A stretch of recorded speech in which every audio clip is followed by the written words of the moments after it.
10 months ago, I was hiking a rocky ridgetop in the Arizona desert with a group of nomads I was just getting to know. I really liked these people, and I didn't want to do anything to wreck the camaraderie. So when somebody asked me about my politics, I thought, oh shit, here we go. But he did ask where I stood, and I said, I'm a conservative. I was a little surprised at my own forthrightness, and I expected that at least some of these folks would now start to give me the cold shoulder. And then Tamra, who is a kind of survival skills guru, said, I'm a liberal conservative and a conservative liberal. Okay, maybe that's a little bit hokey, but it broke the ice, and the conversation turned into a brief discussion of the commonalities and the crossover points where a conservative and a liberal could actually agree, which we did well enough to keep enjoying the morning's hike. Since then, I've had great adventures with members of that posse. We know that some of us are straight up hippies, and some are more old school like me. There are atheists and also people with devout religious faith. We know that we vary, but we don't focus on our differences. Because out in the desert, far from the city, fighting over politics seems a little bit like dragging your living room furniture with you on your search for freedom. And really, when at any moment you could break an ankle or get your van stuck in a sandy wash, it makes a lot more sense to have allies than it does to have enemies. What if we all understood our differences of opinion and decided just to allow for that, or even welcome it as a sign of healthy philosophical diversity?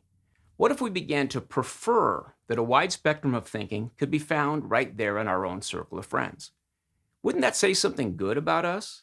If we're married, we accept that our wives or husbands are just never going to see some things the way that we do.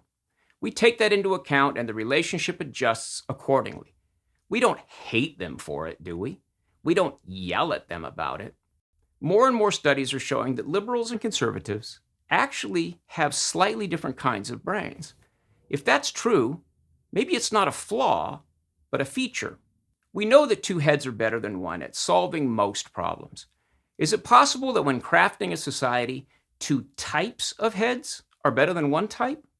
I mean, why would God or nature divide us into male and female and liberal and conservative if humanity did not somehow benefit from an ongoing push and pull? Could it be that this is how a properly balanced society works? People with differing views subtly influencing each other in real-world situations over spans of time? Of course, if we keep yelling at each other and calling each other names, the only way we'll influence each other is away from our values and beliefs. The heated nature of the dialogue has made open discussions almost impossible. Sometimes it seems that we'll never again be a society that can agree on anything, or one that can agree to disagree. How do we get to this toxic place? Well, if you ask me, we are not only divided, we've also been divided. We turned against each other, but we were also turned against each other.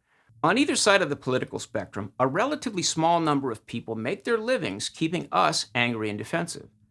Both in actual politics and in the media that obsesses over politics, feeding red meat to our biases has become a profession. And there is no way to escape the role that social media has played in this. Now we can all scream at total strangers from the safety of our own homes.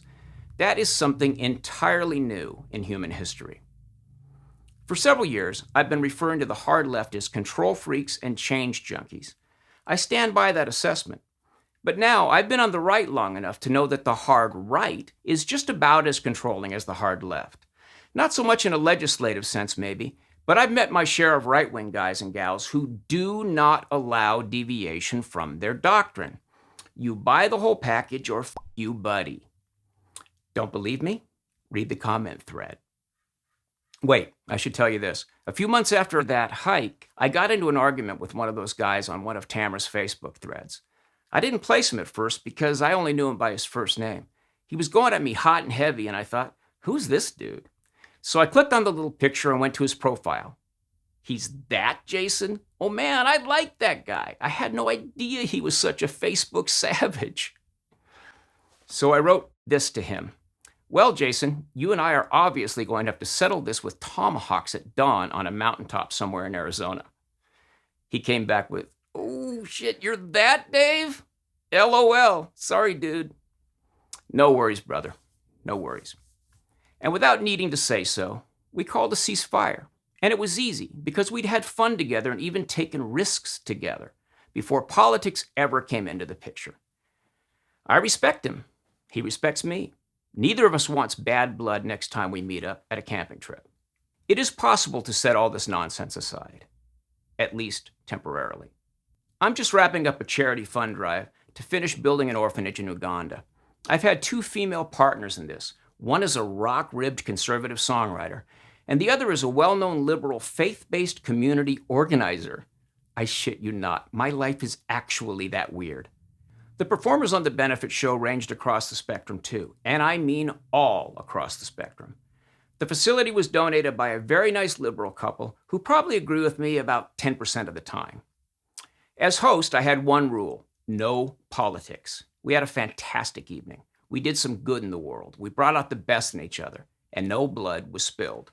There was a truce in effect, a ceasefire, because all of us, however we vote, thought that a bunch of AIDS orphans on the other side of the world ought to have indoor plumbing and lights to study by. And again, it was pretty easy because we'd all done lots of things together before the social media wars broke out. There is a real ideological struggle that must be engaged. Either we will return to values that we would all recognize from our youth, or we will be forced into quite another sort of world. But this fight does not belong in our homes and our neighborhoods and in our own circles of friends. In those venues, we should all call an immediate ceasefire. But a truce is just a beginning. Part 2 will be about something a lot trickier: the peace talks. Thanks for watching. If you like this video, subscribe to our channel and then click the little bell to get notifications.